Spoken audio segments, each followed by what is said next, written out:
أعوذ بالله من الشيطان الرجيم بسم الله الرحمن الرحيم الحمد لله رب العالمين والصلاة والسلام على أشرف الأنبياء والمرسلين نبينا محمد وعلى آله وصحبه أجمعين أما بعد falëndrimet dhe lavdrimet I takojnë vetëm Allahut Azza wa Jall. Salavatat dhe selamet I dërgojmë Muhammedit alayhi salatu wassalam.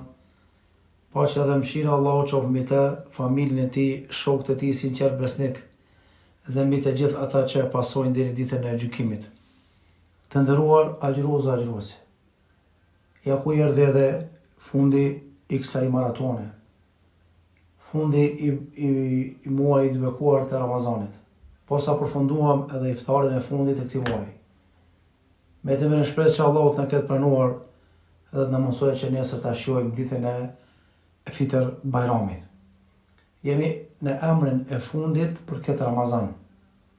E kam përzgjedh në emër tjetër bukur të Allahut Azza wa Jall dhe e kam vendosur që ky emër të jetë emri I fundit I këtij cikli të ligjëratave në këtë muaj. Duke shpresuar në Allahun që të jemi prezent edhe muajin e tjetër Ramazanit të vitit tjetër, që ta përfundojmë këtë cikël të bukur të ligjëratave në të nën emrat bukur të Allahut Azza wa Jall. Allahu na dhosht ymër dhe iman. E kam përzgjedh për këtë cikël me qëllim emrin e fundit të Allahut El Quddus, që do thot I pastërti, duke shpresuar në Allahun që Allahut na pastroj nga gjinohet. Duke na bërë me dije që Allahu është I pastër edhe e don vetëm atë që është e pastër, nga çdo njoll, qoftë shirkut apo edhe njollave tjera. Emri I bukur I Allahut Azza wa Jall, El Quddus, që të thot I pastërti, është përmendur vetëm 2 herë në librin e Allahut Azza wa Jall. Tha Zoti Xhalla Wala, El Malikul Quddus. Allahu është mbreti, është I pastërti në surën Hashr. Pastaj tha Allahu El Malikul Quddus El Aziz El Hakim. Allahu Azza wa Jalla është shënduesi I pastërti, I plotfuqishëm, I urti subhanahu wa ta'ala. Se për këtë emrit të Allahut Azza wa Jall El Quddus në aspektin gjuhësor është I pastër nga tmetat, është I zhveshur nga rivalet, ortakët nga fëmijët, I pastër nga çdo gjë. Është cilësi të cilën e meriton, do thot me lavdërinë e tij vetëm Allahu Azza wa Jall. Kurse në aspektin terminologjik islam është I pastër Allahu Azza wa Jall në çdo gjë.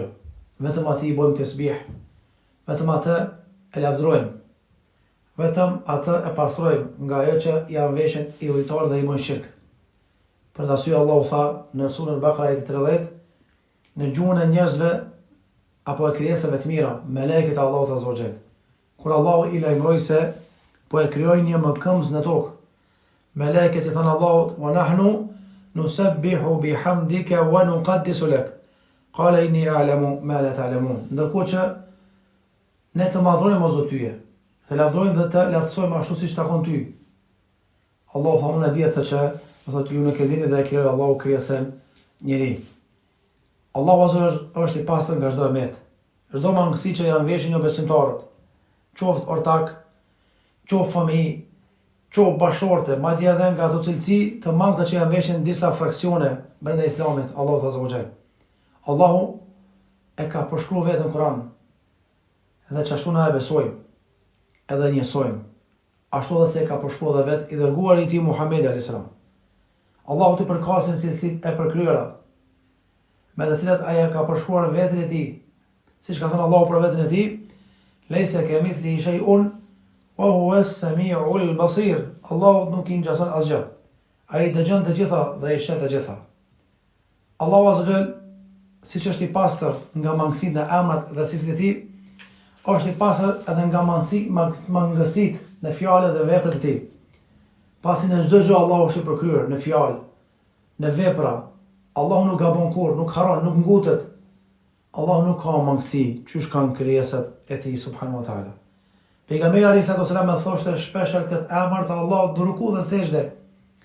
Është transmetuar nga bashortja e pejgamberit të Allahut Aisha radhiyallahu anha, e cila thotë se pejgamberi alayhis salam thoshte në ruku dhe sejdë: "Subuhun Quddusun Rabbul Malaikati war Ruh. Thoshte sallallahu alaihi wasallam duke madhru Allahu azza wa jall.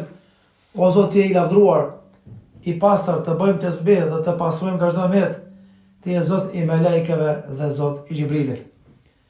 Pasi e falte namazin e vetit sallallahu alaihi wasallam, ai bënte tesbih dhe përmendte Allahun me këtë emër. Transmetohet në Musnedin e Imam Ahmedit hadithin se ka saksu Sheikh Albani se Ubej ibn Kabi ka ardhur tek pejgamberi sallallahu ka ardhur se realisht Ubej ibn Kabi transmeton se pejgamberi sallallahu lezonte në namazin e vitrit Sabbih isma rabbikal a'la, rekatën e parë. Rekatën e dytë lezonte Qul ya al-kafirun, derisa thënë Qul huwallahu ahad. E kur jepte selam pejgamberi sallallahu thoshte 3 herë Subhanal Malikil Quddus. Pra i lartësuar është sundimtari i pastërti. Andaj besimtari e beson këtë emër bukur të Allahut, e madhron Zotin, e lavdron, e adhuron Allahun azza wa jall, ashtu siç e meriton Zoti. Besimtari e pastron Zotin nga çdo tmet, të cilën tmet i e kanë vesh Allahut azza wa jall pa besimtarët. Andaj Zoti xhallahu ala është i plotfuqishëm. Allahu është i pastër. Vetëm ai lavdrohet me të gjitha llojet e lavdrimit. Vetëm ai madhrohet me të gjitha llojet e madhrimit. Allahu është i pastër nga çdo emet, nga çdo mangësi, nga çdo gjë që ja kanë vesh pa besimtarët. Pra arsye Zoti xhallahu ala është ai i cili kërkon prej neve të ne jemi të pastërt. Inma yuridullahu liyudhhiba ankum ar-rijsa al-bayt wa yutahhirakum tatheera. Allahu dëshiron që të largohet nga ju papastërtia dhe fllëtsira e banorëve të shtëpisë, edhe të ju pastrojë me një pastrim të madh Zoti xhallahu ala. Andaj Allahu azza wa jall është larg çdo tmete që e përshkruan ateistët, mushrikinët dhe idhëtarët. Subhanahu wa ta'ala amma yaqulun. Allahu është i pastër nga ajo çka ata i anveshën Allahut azza wa jall.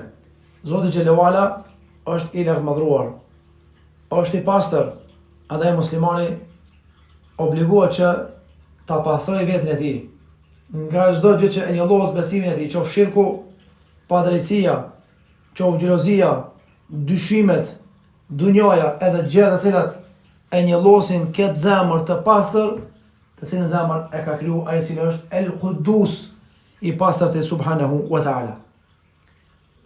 Mbeti me shpresë që Allahu ta pranojë këtë punë vogël që kemi bërë, që të kemi përfituar ne si dëgjues dhe ju si dëgjues. Agjërues dhe agjëruese, ju dëshoj ditë këndshme nesër të fitër bajramit.